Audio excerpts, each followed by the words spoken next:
Sumainyo ang Panginoon. At sumayo rin. Ang mabuting balita ng Panginoon ayon kay San Mateo. Papuri sa iyo, Panginoon.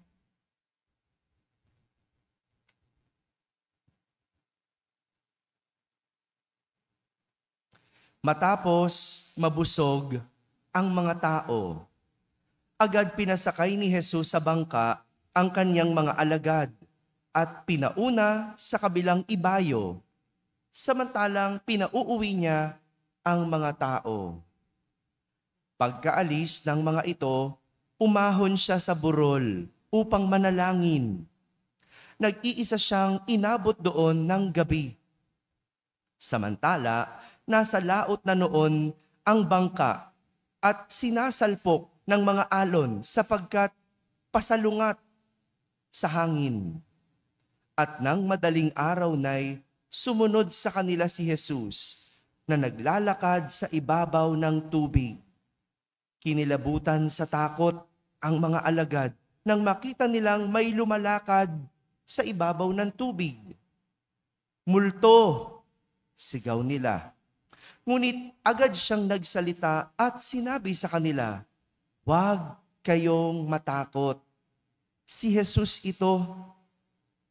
At nagsalita si Pedro, "Panginoon, kung talagang kayo iyan, paparyayanin ninyo ako sa ibabaw ng tubig." Sumagot siya, "Halika."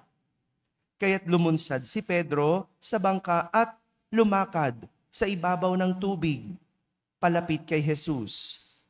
Ngunit nang mapansin niya ang hangin, siya ay natakot at nagsimulang lumubog. "Sagipin ninyo ako, Panginoon," sigaw niya. Agad siyang inabot ni Jesus. "Napakaliit ng iyong pananalig," sabi niya kay Pedro. "Bakit ka nag-alinlangan?" Pagkasakay nila sa bangka, tumigil ang hangin at sinamba siya ng mga nasa bangka. "Tunay na kayo ang anak ng Diyos," sabi nila. Tumawid sila ng lawa at dumaong sa Genesaret. Nakilala si Jesus ng mga taga roon. Agad nilang ipinamalita sa buong palibot ng lupaing iyon ang pagdating ni Jesus. Kaya't dinala nila sa kanya ang lahat ng may sakit. Hiniling nila sa kanya na ipahipo man lamang sa mga may sakit kahit ang laylayan ng kanyang kasuotan. At lahat ng makahipo nito ay gumagaling. Mga kapatid, ang mabuting balita ng Panginoon. Pinupuri ka namin, Panginoong Jesucristo. Magsiupo ang lahat at makinig sa homilya. Isang magandang umaga po sa inyong lahat.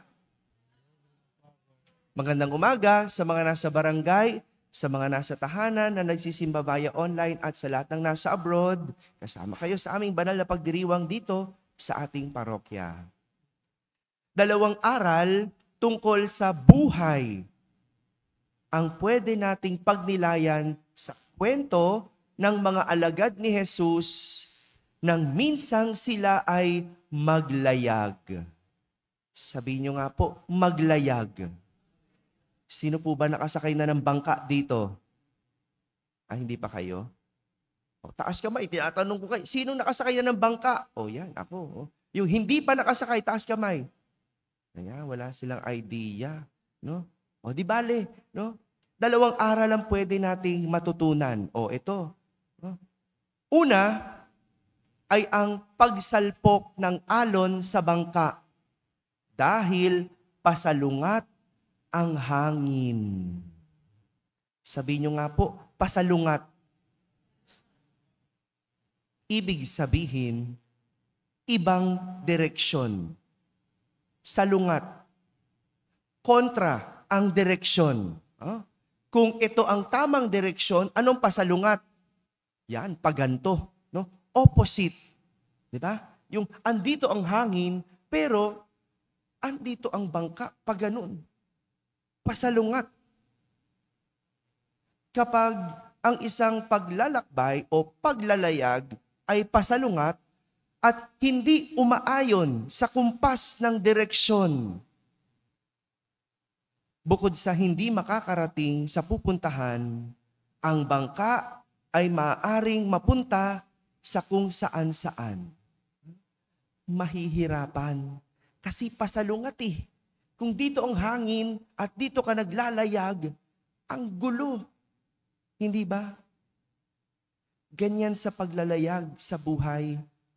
Kapag salungat ang kumpas ng direksyon, hindi mararating ang pupuntahan. Kapag may kumukontra, maaring maligaw at tuluyang sirain ang direksyon. Di ba ganon? Yung mga magulang dito, kapag ang inyong mga anak ay salungat, sinasalungat kayo, ano nangyayari? Hello? Di ba? Nawawala sa direksyon yung anak. Nasisira ang buhay. Naliligaw. Kaya nga, hindi mararating ang pagtatapos ng pag-aaral o graduation dahil salungat ang direksyon. Diba? Anak, dito ang punta ng eskwelahan. Pero ang ginagawa, liliko. Tapos punta ng Divisoria. Tatambay sa recto. Ayan. Ano mangyayari? Diba? Kaya nawawala sa tamang landas ay dahil kontra sa tinatahak na daan. Sa barkada, yung kontra, yan, lagi pasira yan. Di ba sa magkakaibigan, yung lagi na lang kumukontra. Pasira, walang matutupad na lakad. May ganun. Kaya hindi din maayos ang isang relasyon kapag kontra kayo lagi sa isa't isa. Salungat kayo lagi. Ibang direksyon ng asawa, ibang direksyon ng isa. Hindi nga talaga kayo magiging isa. Salungat. Kung minsan, dahil sa hirap ng buhay, sumasalungat ang tao. Bakit ganon? Diba? Tuwid lang naman eh. Ang dali lang naman. Maglayag ka ng tuwid. Anong ginagawa? Sumasalungat. Bakit?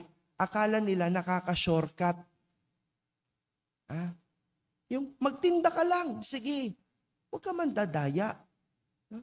Yung iba, sasalungat. Pipitik ng daya. Ano mangyayari? Okay, nakalusot ka ngayon, bukas kulong. Pag nakulong, iiyak-iyak. Kung ano-anong dahilan, sinalungat mo eh. Di ba? Ang batas, pag sinalungat, mawawala ka talaga sa tamang direksyon. Yan ang una nating pwedeng matutunan. Kapag salungat, mawawala sa tamang direksyon. Pangalawa, yung paglubog ni Pedro. Maganda yan, no? Pinalapit at pinalakad na si Pedro ni Jesus sa tubig. Naalala nyo, di ba? Nakita nila si Jesus, naglalakad sa tubig. Natakot sila. Sabi ni Jesus, huwag kayong matakot. Si Jesus ito. Ito si Pedro, hindi pa rin maniwala. No? Sige nga, kung ikaw yan, paparyayanin mo nga kami dyan. Sige, halika. Halika. Minsan ganyan tayo sa Diyos, di ba? Sige nga, kung totoo ka. Di ba? Sinusubok natin. Pero tingnan mo, nang pumunta si Pedro, nang maglakad si Pedro, okay naman nung una eh. Dahil nakatingin siya kay Jesus. Pero nung tumingin siya sa alon, nung inalis niya ang tingin kay Jesus, siya'y lumubog. Kaya nga ang sabi ni Jesus, kay liit ng iyong pananalig. Ganito din sa ating buhay. Kapag nawala ng pananalig sa Diyos, nawala ang tingin sa Diyos, sigurado lulubog. Yung mga hindi makaahon, yung mga lumubog at hindi na umahon, ayaw kasing tumingin kay Jesus.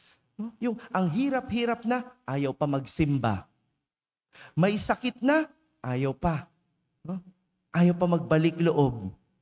Yung nagkandaligaw-ligaw na, Hindi na alam kung paano bumalik sa tamang direksyon kasi lumayo na talaga sa simbahan. Kapag nawala ang tingin sa Diyos, talaga sigurado tayo ay lulubog. Lulubog. Ito po ang buhay paglalayag. Kung tayo ay salungat, sigurado tayo ay mawawala at masisira. Kung aalisin ang tingin sa Diyos, hindi malayo na tayo ay lumubog. Amen? Amen.